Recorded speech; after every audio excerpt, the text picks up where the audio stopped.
আর এখানে কিছু বলি দেওয়া হতো, আমরা ওটা দেখতেই আসতাম মূলত।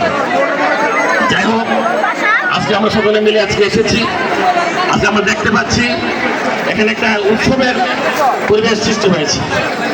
তার কারণ আপনারা জানেন, বাংলাদেশ জাতীয়তাবাদী দল বিএনপি বিগত নির্বাচনে বিপুল ভোটের ব্যবধানে একটি গণতান্ত্রিক সরকারের যে পরিবেশ হওয়া উচিত, সেই পরিবেশ আছে বলেই আসছে এখানে বিপুল সংখ্যক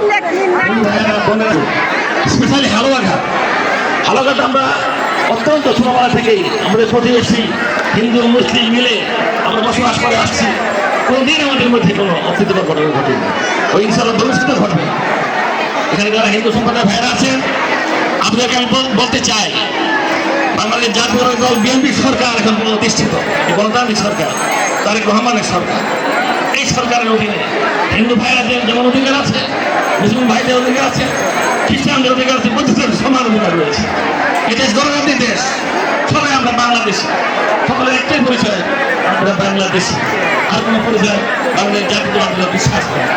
সুতরাং আমি বলতে চাই, এদেশে হিন্দু মুসলিম বৌদ্ধ খ্রিস্টান সকলে আমরা মিলে গেছি, এদেশকে আমরা গড়ে তুলবো। আজকে যে প্রধানমন্ত্রী হিসেবে আসছেন আমাদের বড় ভাই দাদা, উনি হাই স্কুলে যখন ক্লাস 10-এ পড়তেন, আমরা তখন ক্লাস 7-এ পড়তাম, তখন দেখছি উনি ছিলেন ক্লাসে ফার্স্ট বয়, এবং আমার দিদি